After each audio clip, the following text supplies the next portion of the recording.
One of the topics that I want to discuss is syncretism and the importance of syncretism, because it is the key to everything. It ties everything together, it connects everything, it is the science of all things. And all things are source, God, the unnamed one, which is basically zero. The potentiality, no thing. It's no thing and everything, which is 0 and 9. If you're somebody who has not looked into syncretism, doesn't understand syncretism, doesn't believe that syncretism is correct or accurate because you're holding on to some religion, you're leaving out a significant portion of truth. For me to try to explain everything about syncretism, it's not possible for me. I don't know it inside and out. It's a language, basically. And the only person who I know who does know it well enough is Santos Bonacci. And so I couldn't even do it justice. If you've passed it over, if you have looked into it and dismissed it for whatever reason, go look at it again. Watch his videos, study what he says. Everything is connected to the zodiac. Everything stems from the zodiac. This isn't about horoscopes, airy-fairy concepts. This is true science. We are connected to the cosmos, to the stars. Syncretism explains how. And this is years and years of information that Santos has compiled and put together. And he still refers to textbooks and such to explain certain concepts because it's so much information. And he wants to make sure it's accurate. And granted, we're all human, we all make mistakes. But for me to explain it, I can explain some points, but not all points. I've only been looking into the truth almost 3 years now, but, diligently, that's all I do all day, every day. And I'm sure a lot of you are the same. And a lot of you have been looking into it a lot longer than I have. But then I can't really discount what I've been doing before that. Before that, I was looking into all sorts of other things and still thinking that there's something wrong with the way things are. So I can't discount my whole life before the flat earth. The gods of ancient civilizations, the depictions of them are actually depictions of aspects of our brain, aspects of consciousness. It explains essentially what the Bible explains in its subtext or its allegory, that everything is about human consciousness and it's about raising the Kundalini energy so that you can come face to face with God, understanding who you really are. And so all of these ancient sculptures, depictions of so-called gods, are actually depictions of the human brain. And that includes Jesus. When you look at other renderings of brainstems, you could get this sort of generic composition where you have this tubular leg shape, you have a torso, you have a face, and you have sort of a hat. The same sort of thing I was noticing in these ram sphinxes, that we were seeing a very similar compositional arrangement of shapes. But when you look at other illustrations of brainstems, you start to see more of this kind of humanoid figure. You start to see a leg form, a torso, and then you start to see a face in between this piece of the brain, which is the cerebral crust. These two round shapes, which kind of look like eyes, are the mammillary bodies. And this piece right here is the infundibulum. Based off of this correspondence, the infundibulum is sitting exactly in the same place that the uraeus is on the Egyptian headdress. The more I started looking at this, the more I started to realize that this is exactly the same as in Gerard David's painting of the Transfiguration of Christ, that there is a figure that is representing the brainstem, that's holding up the brainstem. And you have this ram-headed shape of the brain when you're looking at a coronal cross-section of the brain. I realized looking at that, again, I had seen this pose before, and I had seen it in images of Ishtar. It just seemed, again, sort of undeniable to me that what I was looking at was not representations of goddesses or demons, or she has, oftentimes people think with Ishtar that she is this winged demon with these bird feet and that she's somehow sort of some bad sort of person. I started to realize that these were just representations of brain anatomy. This artist's rendering of the brainstem, I instantly could see this statue of Ishtar. And this, where she's holding her breast like this, is even referred to as the Ishtar pose. So instead of thinking of these things as primitive, idiotic stories about gods who are doing ridiculous things, if you think of each god as an aspect of consciousness, or a physical phenomena that gives rise to consciousness, then you understand that these gods are fantastically sophisticated and very approachable metaphors that create this dynamic model of consciousness. So there's the fornix is the circle in the wings, and then hello, literally the winged disc. So this is a coronal cross-section at the lateral ventricles.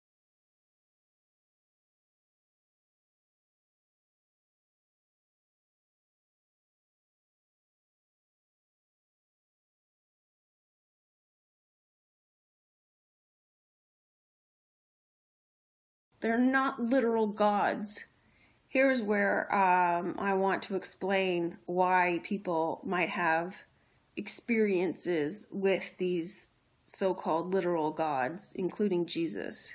And some people are going to get really pissed off with me right now. However, this is what is actually going on. These so-called gods are thought form entities. They are egregores or demons, and demon does not necessarily mean a bad thing. It is just a thought form or egregore that has been created through collective consciousness, that people have been focusing their energies collectively and intensely over thousands of years on these beings as if they are real, and they have created them in the astral plane. That is why you might have interactions with them. That is why you might see them when you die or have a drug trip, because you've created them in the astral plane. Who are these gods? Well, they're just different magnitudes of magnetism, right? Walter Russell says there's no such thing as neutrons and neutrinos and all of these different things. They're all just different frequencies. Hydrogen is a different frequency to plutonium at the other end. They're just frequencies of light, of sonoluminescence. And so he says they're just measuring different orders of magnitude of magnetism. It's always magnetism. Always see the goddess, the white, pure Virgin Mary goddess with 7 rays on her head. Well, that's the white light of the sun and the 7 refracted lights of the rainbow, which we have in our body. Violet at the crown chakra, red at the bottom. So the rainbow colour is in us. And all of those are different lights of refracted white light. Sri Yukteswar, 100 years ago in his book, The Holy Science, said these are electricities. They're all different electricities. There are 7 in the universe, and they correspond to our senses. One electricity is only dealing with sound, another one with hearing, another one with smell, etc. And he said, and where I come from, there's the Aborigines, they call it the rainbow serpent. There you go again, the rainbow. William Butler said, from an inner point of view, we may see it as a composite thought form charged with emotional energy. This energy is evoked from all those who are linked with a thought form, and if there are those in the group who know something of the psychic mechanism involved, it can be directed upon any chosen target. It's obvious such an energy could be used for good or evil purposes. The intention of those who manipulate the energy within the collective thought form determining the way it is directed. And another writer that I read around that time was Mauni Sadhu. Imagine that an intelligent and well-disposed man who is able to concentrate is thinking about a good idea, giving it a certain form. He may then find others who have same or similar ideas, and so a circle of men, and now we say women too, may come into being who are all thinking along the same lines but in a different form. It is as if every one of them is repeating the drawing of a plan, placing a pencil again and again on the same contours. The thing grows in strength, develops an astrosome, and becomes an egregore or collective entity. If this is the sphere of sort of human thoughts and thinking, what would lie beyond? Well, that would be the spirit world. That egregores can exist out there in the spirit world even when people are not aware of them. And so you might have out here an egregore called the god of war. And, it could take many forms, Mars, Ares, Thor, or whatever. But there's a war god out there. And the idea is that sometimes these gods come down to communicate with humans. And they sort of like open up a channel. And then the same sort of thing as before happens, that the people gather and they go up and they put their energy into that, and it becomes stronger and stronger. Okay, which is the truth? Either our thoughts are all inside ourselves, in which case the noosphere is just a sort of concept, it isn't anything real, or else actual thought forms can be built up. And so the noosphere is, full of these thought forms. Or is there a greater spirit world beyond, where these egregores can be dwelling? An egregore is rather like a living being. After all, it's got a spirit, it's got mind, and it's got a body in terms of the people that are in that egregore. As a living thing, it's much more complex, as any living thing is. Take something as beautiful as a cat, lovely, furry, friendly cat. But if you treat it badly or neglect it, it can turn into a snarling, spiky monster. If you think of that, the bubble, the skin of that bubble, as you're getting positive energy flowing into it, it's blowing up like a balloon and getting more and more energy in it. And it's all very positive. But when humans grow tired of pumping energy into it, there's less energy there. How do you keep strengthening this egregore? And the answer is, unfortunately, that the best way of strengthening a tired old egregore is to invent an enemy. You see, when I mentioned the idea of the Nazi egregore, one of its greatest strengths was that it was anti-communist. So once you start sort of building up this skin on the principle, we must strengthen it because of the enemy outside, it changes the character, brings out the worst in egregore. Because, think of it like a cult. What happens when someone decides to leave that cult? The fact that they leave, they become condemned, they're damned, no one will speak to them. It's a very cruel treatment for people who were once very supportive and once were friends. You've created them, and we have the power to create entities and egregores and demons.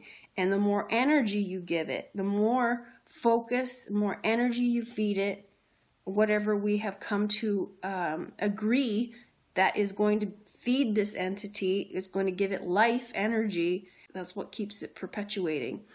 So any of these gods that require fear is an energy that feeds it, which is why there are these stadiums, movie theaters, sports arenas, concert arenas, theaters. All of these are venues to collect and harvest our energy to feed to these gods that are created in the astral plane. We have made an agreement that that is the energy that we will feed them to keep them in existence, to appease the gods, because we created them with a certain purpose.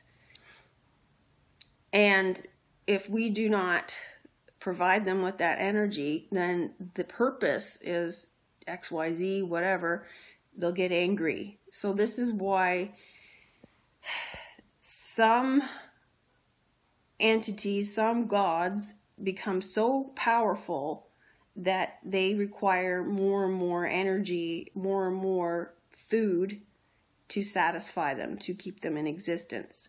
So certain entities, we would lead to giving them blood sacrifice or extreme pain. So all of these Hollywood rituals that show up on TV, like the Super Bowl, like Oscars, Emmys, Grammys, any of these massive shows on television, 9/11 that was on television, they were constructed to harvest our attention and our energy, because if we are giving focus to something, we are giving it our energy.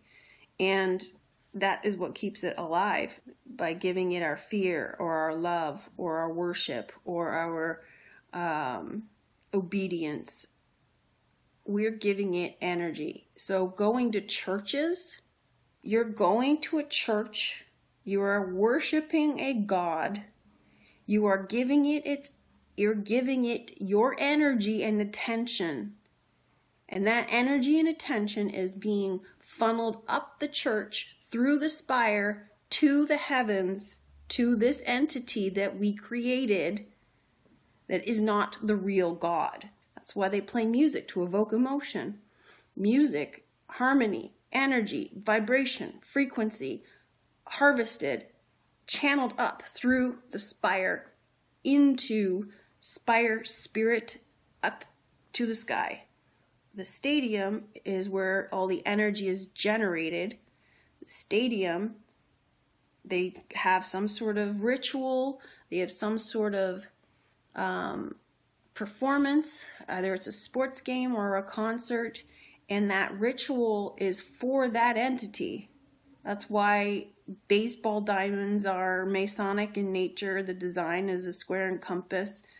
They have 9 innings. It's all about God worship. And your energy when you cheer, when you scream, when you applaud, when you, whatever reaction they get out of you, it's there, it's designed to evoke emotion. And it doesn't really matter what kind of emotion, but depending on what kind of emotion they want to feed to this entity, then they will generate that from you. Nobody's going to want to believe this. No one's going to prove it. Prove it. How are you going to prove it? The only way you prove it is through understanding truth, knowing the truth, knowing how this universe works, knowing that things are created out of thought, knowing what these gods actually represent, knowing what is actually going on here. And I can't deliver all of that in a single video. If you're looking for truth, you got to take the truth, no matter what happens, no matter what form it comes in. And truth is ugly. It's not pretty. It's going to hurt you. And if you're holding on to religion, you're holding on to literalist religion, it's because it's become part of your identity. You've made it part of your ego, and your ego is defending it. Otherwise, if it loses this as part of your identity, you feel like you're going to die. That's why the ego defends itself. Anything you've attached to your personality or your identity, you feel like you're going to die if somebody takes it away. And so the ego defends it. Some people are so left hemisphere dominant that they cannot understand metaphor. They have a terrible sense of humor. They're awful at music. And they get mad at the suggestion that a ram and these horns and Amun, the hidden one, and all the context that you were talking about all build to create this visual and ideological metaphor, and that the gods themselves are metaphors for aspects of the psyche. And that's why you have a lot of people around the world, a lot of people on the internet especially, defending their beliefs, defending the globe, defending what they perceive to be intelligent, because they want to see themselves as smart. They don't want to see themselves as having been deceived. You gotta let it go. You gotta let that go. And it's not easy to let it go. Hold on. Because then you have to admit you've been deceived. So what? So what have you been deceived? Who cares? Is it really going to kill you? No, it's not. Your ego thinks it is. So, here's another one is Anunnaki is a big deception. It's not true. Nibiru does not exist. Anunnaki do not exist. Just like every other god, they are all the same. They're all connected to each other. All the Anunnaki gods are the Roman gods, are the Greek gods. They're all connected. And they are thought form entity egregores that we have given our energy and our power to.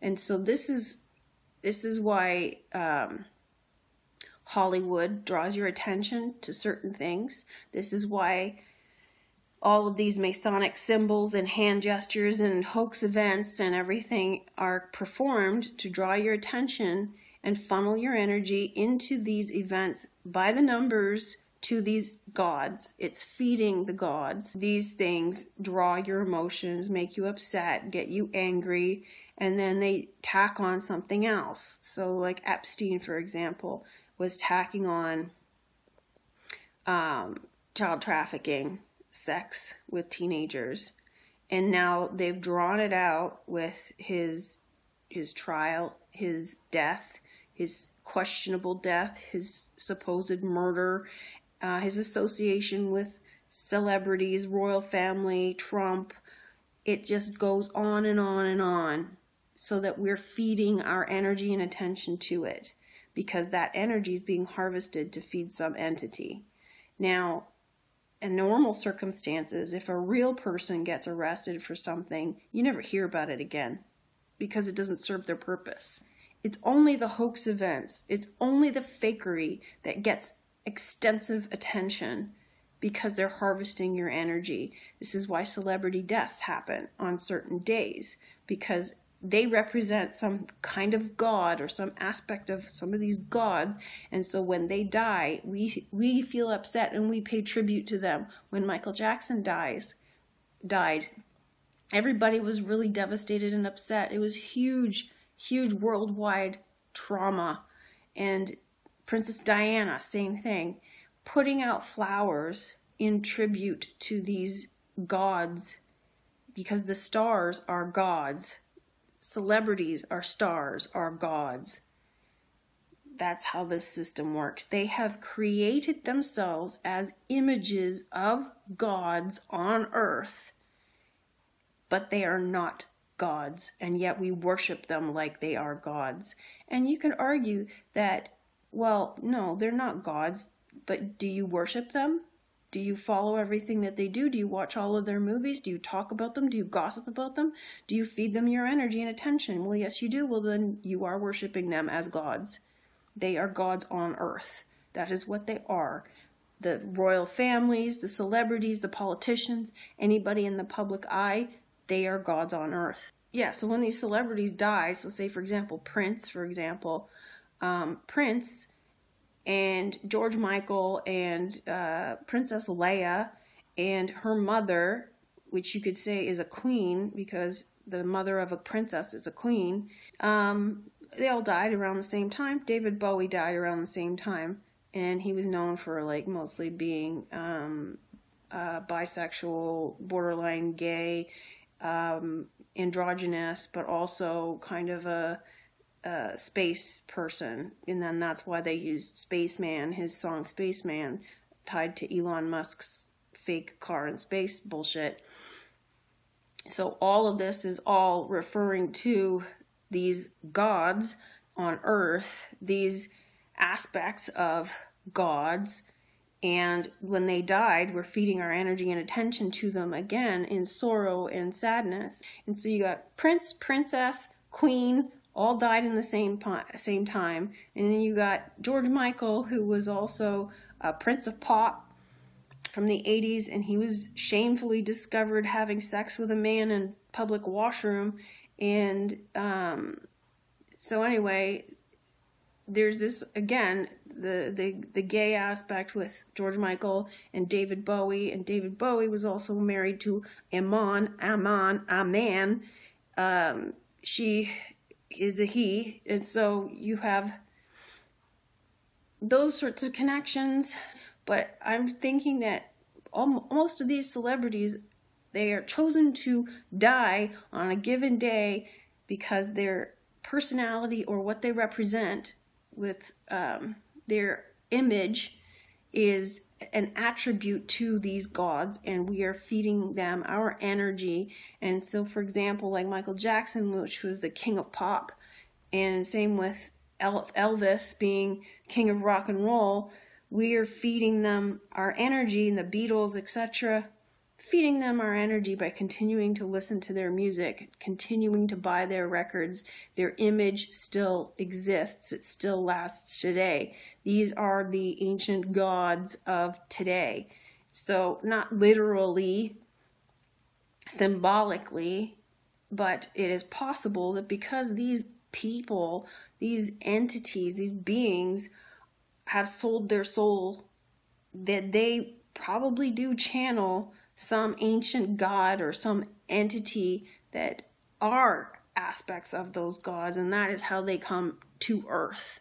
I don't know, but it is possible, and that's probably what's going on here.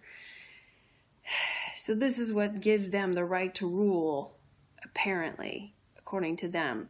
Now, I think it goes back, way back, to Egypt and Mesopotamia, is that these beings are the same ones that are ruling Hollywood today.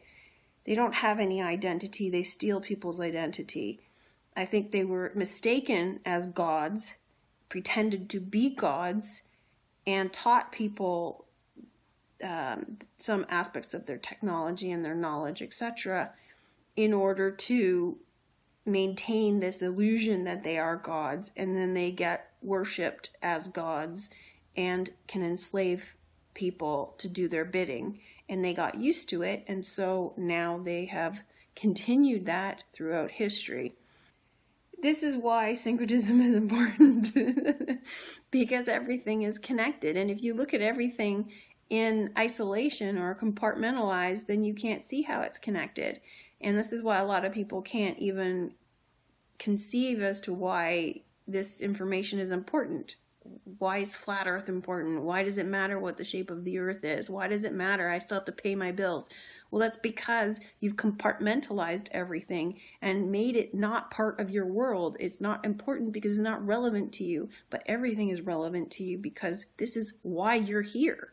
The people who say, why is it important I still have to pay my bills, lack creativity. And I don't mean that as an insult necessarily, because some people are more left-brained than right-brained, and some people just spend more time developing that area, but they don't do anything creative. They become robotic as a result. Everything is about repetition. Everything is about mechanics. It's about material. There's no thought given to doing anything differently. Their job is probably repetitive. They're very much rooted in routine, and this is going to be to your detriment. So if you're somebody who is very rooted in routine, who does the same thing over and over again, who doesn't think for yourself or isn't creative in any way, start getting creative. You got to open your mind. You got to open your right hemisphere of your mind, and you do that through creativity and meditation. If you're not good at meditation, try creativity. Do anything creative. And a lot of left-brain people don't think they're creative. Everybody is creative, but you have to practice it. You've been focused so much on the left brain that you've neglected the right brain. You've neglected your creativity. It just needs to be awakened.